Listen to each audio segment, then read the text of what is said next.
Good day students, welcome back to e-learning classes. I am Mayuri, your maths class teacher.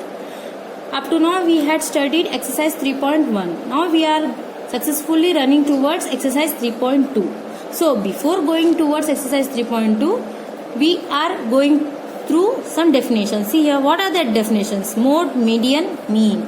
अब ये mode, median, mean अब तक तो आपने पढ़ा है, लेकिन अब जब प्रॉब्लम सॉल्व करने जा रहे हो तो व्हाट इज द डेफिनेशन आपको डीपली तो समझ आना चाहिए ना. तो देखो यहाँ mode, what is mode? It is a set of observation that occurs most often frequently awkward numbers भी बोल सकते हैं. कैसे? सेट ऑफ ऑब्जर्वेशंस, जैसे कि फॉर एग्जांपल आपके पास थोड़ा डाटा है, उस डाटा का अगर ऑब्जर्व करेंगे तो वो डाटा पूरा एक ही क्वांटिटी पे बेस रहता है. तो उसे हम क्या करते हैं, एक अरेंजमेंट करते हैं. जैसे कि फॉर एग्जांपल असेंडिंग ऑर्डर से डिसेंडिंग ऑर्डर में उसे पूरा अरेंज करके रखते हैं. और उसमें से मोड कैसा फाइंड करते हैं? Frequently occurred number. Frequently occurred number यानी जो ज्यादा नंबर्स ऑकर्ड है डाटा में, सबसे ज्यादा डाटा किसका नंबर का ऑकर है, वही यहाँ मोड कहलाया जाता है. Okay, understood? That is the definition of mode. After that, median. Median means simple thing. Hint बता रही हूँ, मिडिल को मीडियन कहते हैं, मिडिल नंबर को मीडियन कहते हैं. अबे मिडिल नंबर फाइंड करना है, लेकिन कब? जब उसे हम अरेंज करेंगे तब. कैसे? The median is the middle number in a list of numbers ordered from lowest to highest. Median क्या है? मीडियन एक मिडिल नंबर है. किसमें मिडिल नंबर है? जब एक डाटा को हम एक ऑर्डर में, कौन से ऑर्डर में? लोएस्ट टू हाईएस्ट ऑर्डर में लिखकर उसमें से मिडिल नंबर को अगर हम चूज करेंगे तो उसे मीडियन कहते हैं. Okay, don't be confuse. उसके बाद है mean. What is mean? The mean is the total of the values divided by the number of values. अब कंफ्यूज मत होना. मीन यानी क्या बता रहे हैं? Total number of values. Total values से डिवाइड करना है टोटल नंबर ऑफ वैल्यूज. अब यहाँ टोटल वैल्यूज क्या है, टोटल नंबर ऑफ वैल्यूज क्या है? अब इसे समझना हो तो आप एक्सरसाइज में जाना पड़ेगा. एक मीन का वैल्यू करेंगे तो आपको समझ आ जाएगा. ओके, अब डेफिनेशन पढ़ लो सबसे पहले. What is mean? Means total of all values by, total of all values means sum of the values by divided by number of values. Understood? देखो यहाँ हम एक सम करें.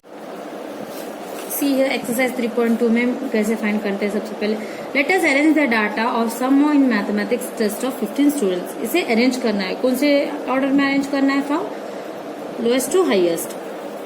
Late us arrange the data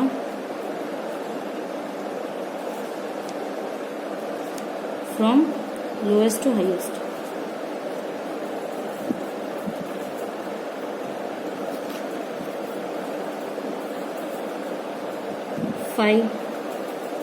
confuse ना हो इसलिए आप क्या करना, पेंसिल लेकर जो भी आप अब तक नोट करते आए हो उसे राउंड अप करते जाओ तो आपको इजी हो जाए.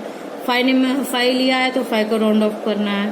फिर उसके बाद 10, राइट. 10 के बाद कौन सा नंबर है?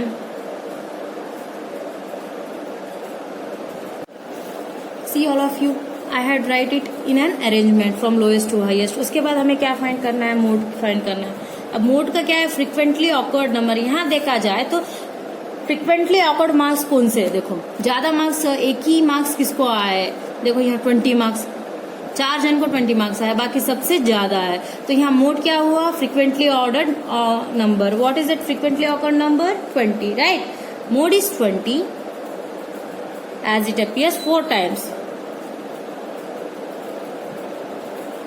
4 times. क्लियर? उसके बाद क्या फाइंड करना है? देखो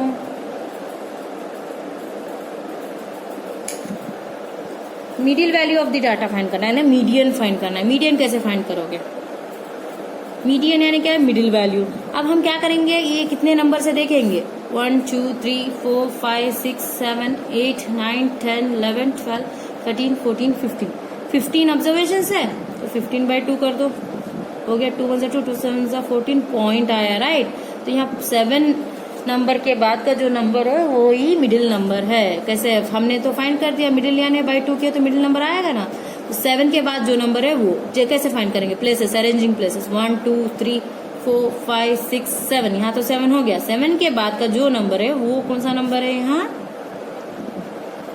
it is an median. The median number is 20. Median is 20.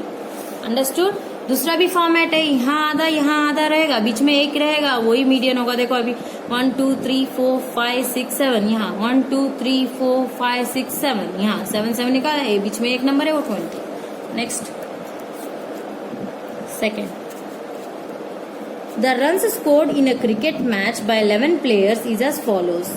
यहाँ रन्स, क्रिकेट मैच में जो रन्स स्कोर करते हैं 11 प्लेयर्स ने स्कोर किया है, तो अभी इसको इसका क्या फाइंड करना है, मीन मोड मीडियन फाइंड करना है। आर द थ्री सेम, तो इसका जो मीन मोड मीडियन आएगा वो दोनों तीनों का सेम है, ये पूछ रहे हैं। ये आपको घर में करना है होमवर्क, ओके, क्योंकि ये same as it is just like first, सिर्फ इसमें मीन एक फाइंड करना है एक्स्ट्रा। तो मैं वो अभी आगे के पॉइंट में बताऊंगी, तब आपको समझ आ जाएगा मीन कैसे फाइंड करते हैं। डेफिनेशन तो पता है, हाउ मेनी नंबर से ये सबको ऐड कर देना है। पहले उसे क्या कहते हैं, sum of all the scores by how many scores are there, number of scores 1 2 3 4 5 6 7 8 9 10 11 times है, राइट। तो बाय 11 करोगे, ये पूरा ऐड करोगे, बाय 11 करोगे, मीन का वैल्यू आ जाएगा आपको। अब थर्ड बिट में देखो क्या बता रहे हैं, the weights of 15 students of class are 38 42। थोड़े क्लास के क्या दिए, वेट्स दिए बच्चों के, 15 स्टूडेंट्स के। क्या बताना है, find the mode and median of this data. इसका मोड मीडियन फाइंड करना है। If the more than one mode, क्या ये इसमें मोर देन वन मोड है, यानी for example repeated, frequently repeated numbers को ही मोड कहा जाता है। लेकिन यहाँ मोड देखो, अगर 4 नंबर्स रिपीट हुए सेम टू सेम, वैसे ही 4 नंबर्स दूसरे रिपीट हो गए तो दोनों भी मोड हो जाएंगे ना। तो वैसा मोर देन वन मोड है क्या बोलकर पूछ रहे हैं। हम ये क्वेश्चन में अभी जाएंगे, सॉल्व करेंगे। Second bit is homework.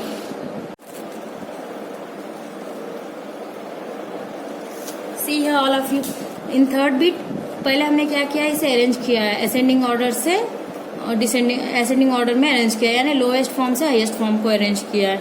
उसके बाद हम क्या कर रहे हैं, हमें क्या फाइंड करने को कहा है, यहाँ हमें फाइंड करने को कहा है mode. How can you find mode, mode means क्या, फ्रिक्वेंटली ऑर्डर्ड डेटा। तो यहाँ देखा जाए इसे, तो यहाँ देखो 38 3 टाइम्स है, 43 3 टाइम्स है, तो फ्रिक्वेंटली ऑर्डर में 2 नंबर्स आ गए, 38 आ गया 43 आ गया, तो दोनों मोड होगा ना। तो फिर क्या करना है, अनदर वन। देखो यहाँ mode of the data is 38 and 43 because appear thrice, 3 times appear हुआ है ना, तो वो लिखना है appear thrice. See thrice. Maximum number of observations, maximum number of observations. समझ आया कैसे आया मोड। फिर हमें क्या फाइंड करने को कहा है, यहाँ मीडियन फाइंड करने को कहा। मीडियन कैसे फाइंड करोगे, median means what, middle number, right, याद रखना है ना। तो मीडियन, मिडिल नंबर, कितने ऑब्जर्वेशन है, 15 ऑब्जर्वेशन है, 15/2, जैसे कि मैंने कहा था 7 पॉइंट में आएगा। तो यहाँ 8th नंबर जो है वही मीडियन होगा। 8th नंबर 8th प्लेस पे जो है वही मीडियन। क्या 8th प्लेस पे, 1 2 3 4 5 6 7 8, तो हो गया प्लेस पे 40 is the median, middle number, point वही है। नेक्स्ट उसके बाद क्या करना है, देखो सेकेंड, आर द थ्री से is there more than one mode. हाँ, यहाँ 1 मोड से ज्यादा है, yes there are 2 modes, yes 2 modes are there, 2 modes are there. उसके बाद fourth bit, find the mode and median of the data. इसका mode और मीडियन फाइंड करना है। ये तो आता है आपको कैसे फाइंड करते हैं, राइट, रीड एट होम। फिर tell whether the statement is true और फॉल्स। यहाँ ट्रू और फॉल्स पूछ रहे हैं। First bit, the mode is always one of the number in a data. Mode जो है वो डेटा में एक नंबर है, right, yes, frequently order number है, तो वन ऑफ द नंबर पता है, तो ये ट्रू है कि फॉल्स है, yes true, first one is true. और यहाँ क्लासिफाई करने को कहा है, हाँ नहीं, डायरेक्ट बताया बस true. Second bit, the mean is the one of the number in a data. Mean भी एक नंबर है, नहीं, क्यों, मीन क्या है, ऑब्जर्वेशंस, वाई सम। मीन का मतलब क्या, फॉल्स, सबसे पहले फॉल्स लिख देंगे। मीन का मतलब क्या, ऑब्जर्वेशंस जो आएंगे उसका सम, ऑब्जर्वेशंस का सम बाय टोटल ऑब्जर्वेशंस। ये सॉल्व करने से वो डाटा में एक पार्ट तो नहीं हुआ ना, therefore false. Third, the median is always one of the number in median always number. हाँ, मिडिल नंबर के प्लेस पे जो है वही तो मीडियन है, तो वो ऑलवेज है डाटा, राइट, ट्रू, क्योंकि मिडिल नंबर है वो। Fourth bit, the data has mean 9। अब ये डाटा का मीन 9 है, ट्रू है फॉल्स है, कैसे फाइंड करोगे? मीन यानी क्या करना है? Mean equals to observation sum observation है ना, तो 6 + 4 + 3 + 8 + 9 + 12 + 13 + 9 बाई कितने ऑब्जर्वेशन है? 1 2 3 4 5 6 7 8। इसे डिवाइड करके सॉल्व करोगे तो 64/8 आएगा। इसका आंसर 8 हुआ। तो यहाँ मीन क्या है? 9 है, तो यहाँ फॉल्स हो जाएगा, क्योंकि हमें मीन क्या मिला? 8 मिला ना। फोर्थ बिट हो गया फॉल्स। अब देखो इसमें और एक बिट है, सेकेंड बिट, उसमें देखेंगे हम in which year, third bit, in which year were fewer than 250 books sold. 250 books sold कौन से ईयर में सोल्ड किया है? अब यहाँ देखा जाए तो 200 यहाँ है, 50 यानी यहाँ 50 यानी आधा ना 250, तो हम उसे यहाँ ही नोट करेंगे। तो fewer than, what is the main word here? Fewer than books किधर सोल्ड किए हैं, तो हम क्या बताएंगे? वेयर इट इज़ सोल्ड 250 कौन से ईयर में 250 से ज़्यादा सोल्ड हुआ है, ऐसा इसका मतलब है। तो आप देखा जाए तो इसमें ग्राफ में यहाँ 250 तो यहाँ है, यहाँ से देखना है कि ज़्यादातर किस में सोल्ड हुआ है 250 से लेकर। यहाँ देखा जाए तो देखो कौन से ईयर्स दिखाई दे रहे हैं? यहाँ दिखाई दे रहे हैं ज़्यादातर 1989 एंड 1992। 1989 इधर है, 1992 इधर है, तो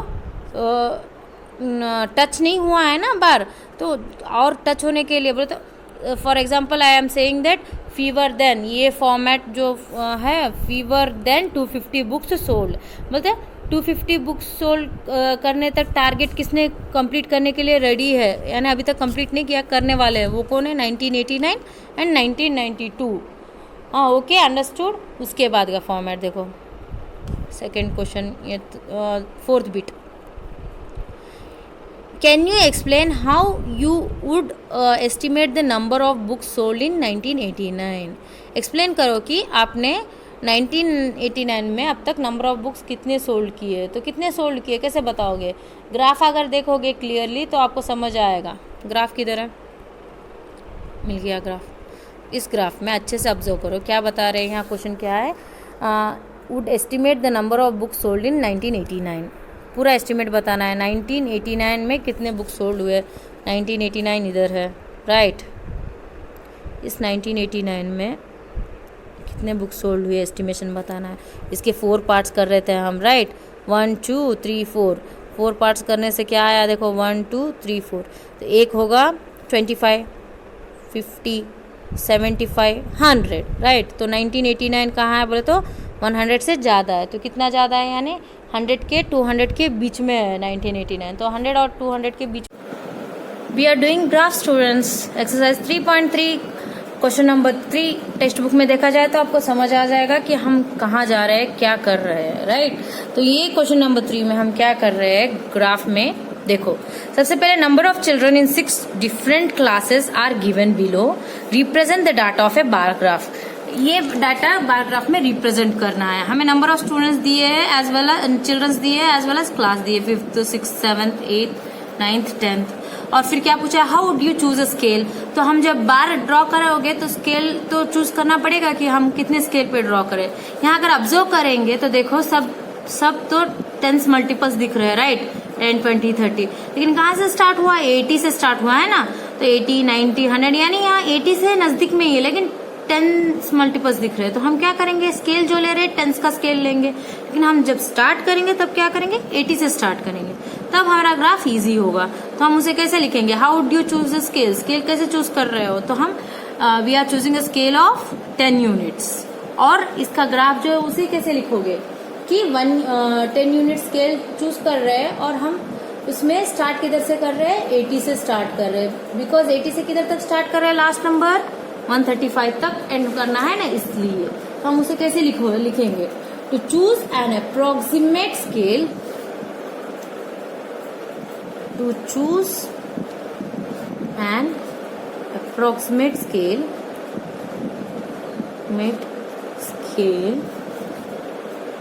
division taking increments of 10, division यानी इंक्रीमेंट्स जो ले रहे हैं ना हम, वो कितने, division of 10, started from 80,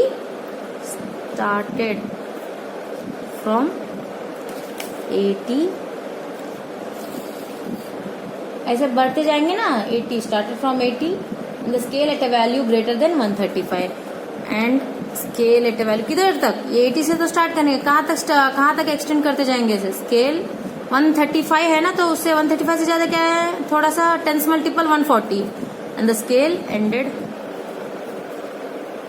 up to, यानी एक्सटेंड भी बोल सकते हैं, एंडेड बोल सकते हैं, अप टू 140, 135 से बड़ा होना है ना, इसलिए ग्रेटर देन होना है ना, इसलिए हम इसे अभी बार में स्केल ड्रॉ करना, बार ड्रॉ करते समय क्या क्या हमें याद रखना है, number of childrens with units, समझ आया। तो अब देखो यहाँ बार आपके लिए, सबसे पहले आपको बार में हमें नंबर ऑफ चिल्ड्रंस, और यहाँ नीचे यहाँ दिख रहा है ना, यहाँ इसे एक्स एक्सिस कहते हैं और इसे वाई एक्सिस कहते हैं, तो वो भी यहाँ देखो, यहाँ एक्स एक्सिस दिख रहा है और यहाँ वाई एक्सिस लिखा है, दिख रहा है ना, तो हम क्या कर रहे हैं, यहाँ वाई एक्सिस पे हम लिख रहे हैं नंबर ऑफ चिल्ड्रंस, तो कैसे लिखोगे,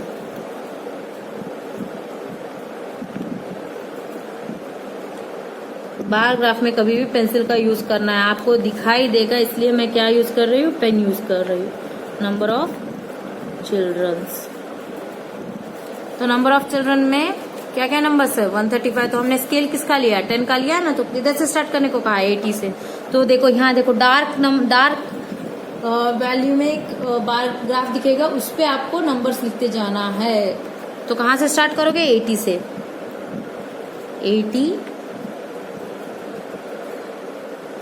80 के बाद 90, 100, 110,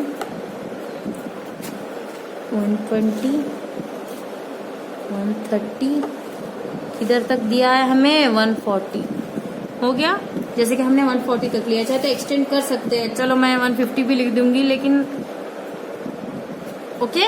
उसके बाद यहाँ क्या है, नीचे देखो, यहाँ अगर आप देखोगे एक्स एक्सिस पे हमें क्या मेंशन करना है, क्लासेस मेंशन करना है, क्लासेस मेंशन करना है, तो क्लासेस मेंशन करना है तो क्या लिखोगे, वहाँ क्लासेस ही तो लिखोगे।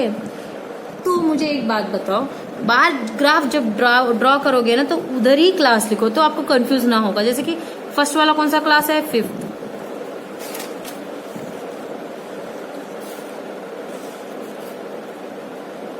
TH 5th, एक लाइन छोड़ दो, फिर 6th, फिर एक लाइन 7th,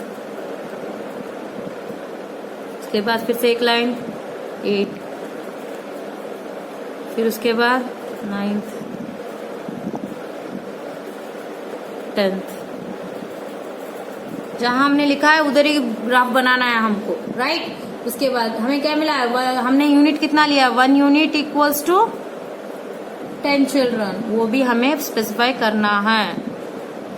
आफ्टर दैट अब ग्राफ ड्रॉ करते समय हमें क्या देखना है, देखो अभी क्वेश्चन में क्या है, 5th क्लास के कितने हैं, 135 चिल्ड्रन है, तो यहाँ 135 किधर है, 130 और 140 के बीच में 135 रहेगा, तो कितने लाइन से देखो यहाँ बार में 1 2 3 4 5 130, 10 यूनिट्स ना, 130 135 यानी कहाँ आएगा, यहीं आएगा ना। तो फिर हम क्या करेंगे, स्केल लेकर, दिखाई दिया बार ग्राफ किधर है, उधर ही देखना है और किधर नहीं, यही बार ग्राफ ड्रॉ करना है हमें, राइट। हम उधर पेन से लिखिए, फिर क्या करने वाले हैं, हम उस बार ग्राफ को ड्रॉ कर देंगे। अटैच किया, इसमें क्या लिखोगे, कौन से ये किसका, ये जो मिला हमें, ये हो गया 135 का है, राइट, 135 का बार है, तो हम उसे लिख देंगे 135 नंबर ऑफ चिल्ड्रंस। फिर उसके बाद नेक्स्ट वन, फिफ्थ का तो हो गया। सिक्स का क्या है नंबर? 120। देखो यहाँ 120 किधर है? यहाँ है। तो हमें क्या करना है, सबसे पहले स्केल लेकर 120 पे मार्क करना है और 6th स्टैंडर्ड, यहाँ से 6th स्टैंडर्ड, यहाँ से 120। सबसे पहले यहाँ से देखो, यहाँ से देखो, तो यहाँ है ना, तो यहाँ हमें मार्क कर दिया। उसके बाद 6th स्टैंडर्ड का नीचे से मार्क कर रहे हैं।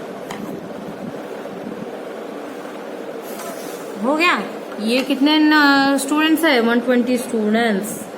उसके बाद 7th स्टैंडर्ड 95 स्टूडेंट्स। फिर से 7th स्टैंडर्ड के पास जाएंगे। 95 स्टूडेंट्स। अभी देखो 95 कहाँ रहेगा? 90 और 100 के बीच में रहेगा, राइट? तो यही तो रहेगा।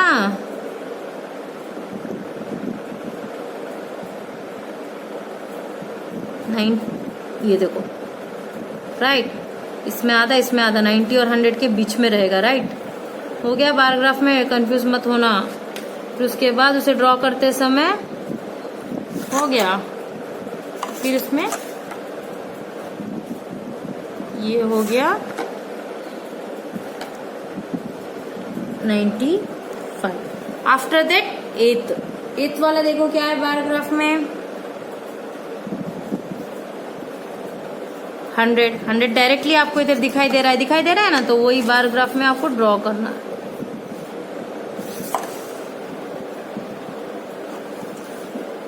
कंपलसरी पेंसिल से ही ड्रॉ करना है। आपको वीडियो में दिखाई दे इसलिए मैं पेन का यूज कर रही हूँ। 100। आफ्टर दैट 9th वन 90 तो इधर ही है।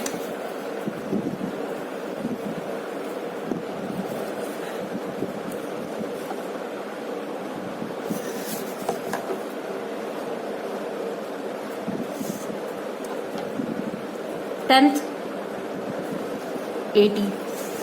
80 तो फर्स्ट वाला ये है ना, क्योंकि हमने पहले ही कहा था हम 80 से स्टार्ट करेंगे।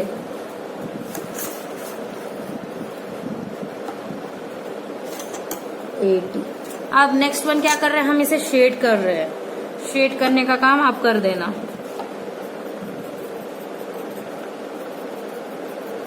फिर उसके बाद यहाँ तक तो नहीं हुआ, क्वेश्चन है, देख लो क्या है question. Which has the maximum number of children? Which class has the maximum number of children? सभी क्लास में मैक्सिमम नंबर ऑफ चिल्ड्रन क्या है? किसमें? 135। या 135 कौन से क्लास में? ये हो गया 5th स्टैंडर्ड। तो लिख दो वहाँ, क्या लिखोगे? Maximum numbers of students are 135, that is in 5th standard. 5th standard 135 students are there.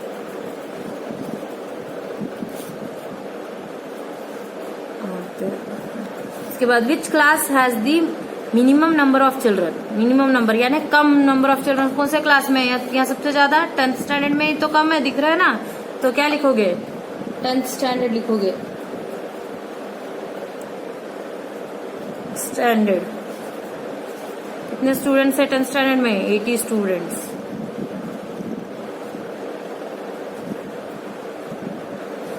उसके बाद find the ratio of children of class 6 to the children of class 8। Ratio find करना है क्लास 6 और क्लास 8 में ratio. तो क्या find करोगे? Ratio of students of class 6। Class 6 किधर है? क्लास 6 का रेशियो भाई कौन से क्लास का रेशियो पूछा है? फिर 8th। 6th का रेशियो है 120 और 8th का रेशियो है 100। 2 5 10, 2 6 12, 5/6। इसे कैसे लिखोगे 5/6 को?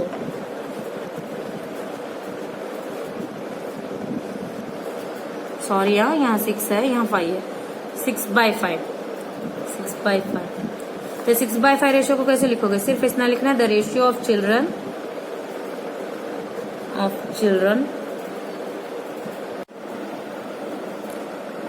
If you have any doubt students, pause the video and note down it. अभी देखो हम जाएंगे अनदर फॉर्मेट, अनदर क्वेश्चन। वो क्या है देखो, एक्सरसाइज 3.3 क्वेश्चन नंबर 4। क्या बता रहे हैं इसमें? The performance of a student in first term and the second term is given below. जो हमने किया है इसे सिंपल ग्राफ कहते हैं। ओके स्टूडेंट्स, अभी हम जो जा रहे हैं उस ग्राफ में देखो कंपैरेटिव ग्राफ। क्या कहते हैं इस ग्राफ को? कंपैरेटिव ग्राफ कहते हैं। कंपैरेटिव ग्राफ यानी इसमें हम कंपेयर करते जाएंगे, उसे कंपेयर ग्राफ में हम ड्रॉ करेंगे। कैसे देखो अभी, the performance of student is first term and second term is given below. Draw A double graph. Double graph कहते हैं। Choosing appropriate scale. अब कंपेयर कर रहे, डबल ग्राफ ड्रॉ कर रहे, कैसे देखो भी आ सकता है भाई। उसके बाद subjects, what are the subjects here, ये सब्जेक्ट्स लिखने हैं। तो हम क्या करेंगे, वाई एक्सिस पे मार्क्स लिखेंगे, एक्स एक्सिस पे सब्जेक्ट्स लिखेंगे, राइट। और सब्जेक्ट्स लिखेंगे और उसे कंपेयर करेंगे। कैसे देखो अभी यहाँ वाई एक्सिस यही तो है, इसमें हम क्या करने वाले हैं, अभी इधर मार्क्स लिखने वाले और इधर सब्जेक्ट्स लिखने वाले हैं,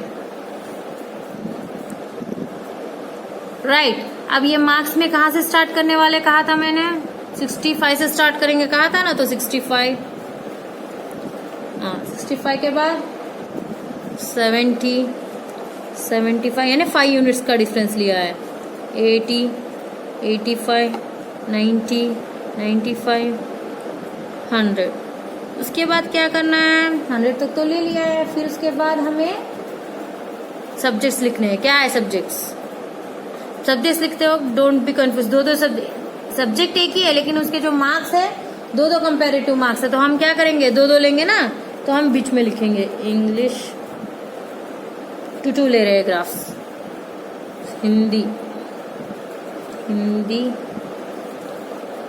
मैथ्स साइंस, फिर उसके बाद है सोशल साइंस। यहाँ तक तो समझ आ गया। अब इसे ग्राफ में ड्रॉ करने के लिए और क्या चाहिए, हम सिर्फ कितने यूनिट्स का ले रहे हैं यहाँ ग्राफ, वो भी तो लिखना है ना। तो मार्क्स देखो यूनिट्स 5 यूनिट्स का है, ग्राफ जो है 5 यूनिट्स का है, राइट।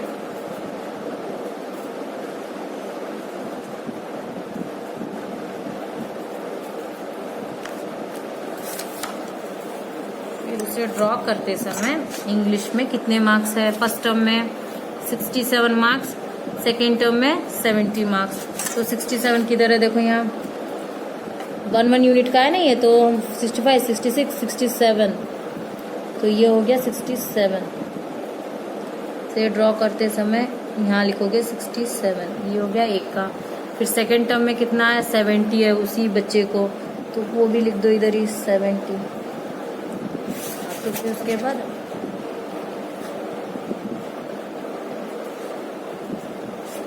हो गया 1 इंग्लिश। उसके बाद हिंदी का सब्जेक्ट है। हिंदी के सब्जेक्ट में देखो क्या है, 72, 65, तो 72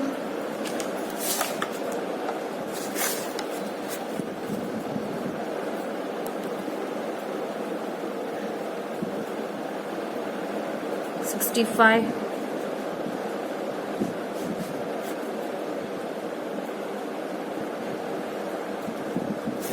अब इसे फिर से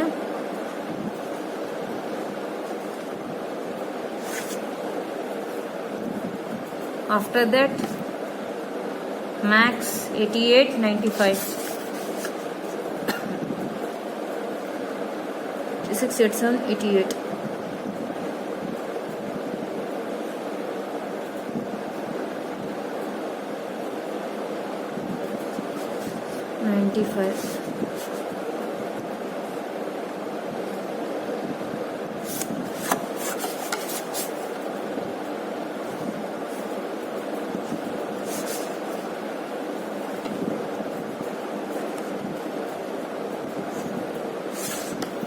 हो गया।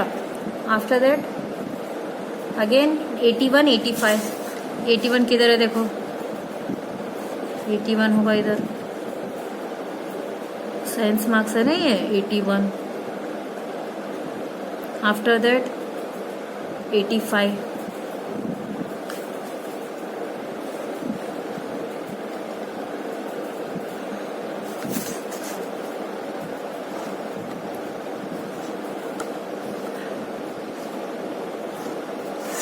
फिर उसके बाद जो है वो है सोशल साइंस।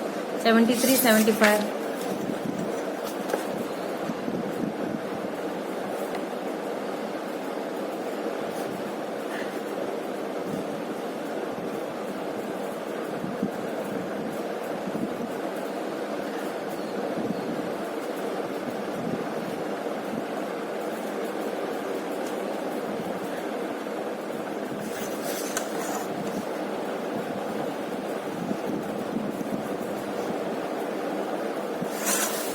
आ गया। हम क्या कर रहे हैं, इसके बाद इसे शेड करते जा रहे हैं। तो फर्स्ट टर्म सेकंड टर्म में कंफ्यूज ना हो इसलिए क्या कर रहे हैं हम, फर्स्ट टर्म को शेड कर रहे हैं, सेकंड टर्म को छोड़ दे रहे हैं। तो ये फर्स्ट टर्म हो गया, जो भी शेडेड पार्ट है वो हो गया फर्स्ट टर्म। आपको कंफ्यूज नहीं होगा, राइट।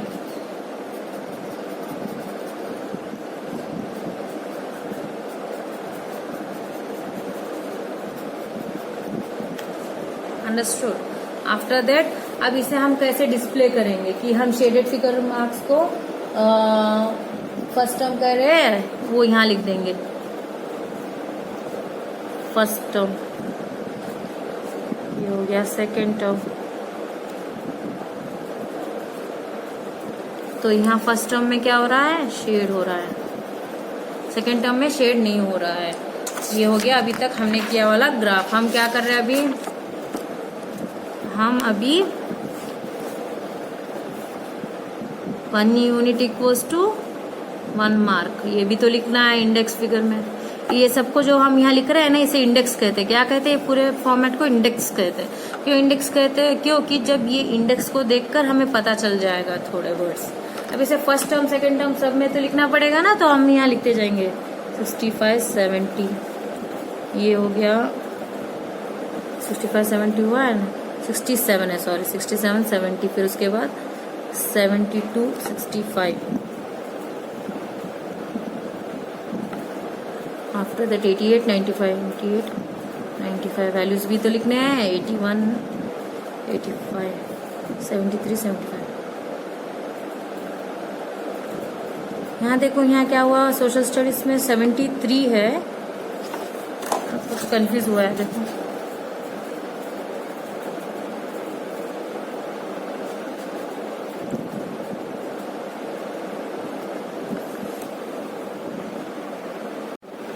अब देखो, यहाँ देखो 73 और 75। अभी इसे इंडेक्स कहते हैं। जो फॉर्मेट इधर हमने लिखा है इसे इंडेक्स कहते हैं। कंपलसरी आपको पेंसिल से ही करना है, क्योंकि आपको वीडियो में दिखाई दे इसलिए मैं पेन से कर रही हूँ।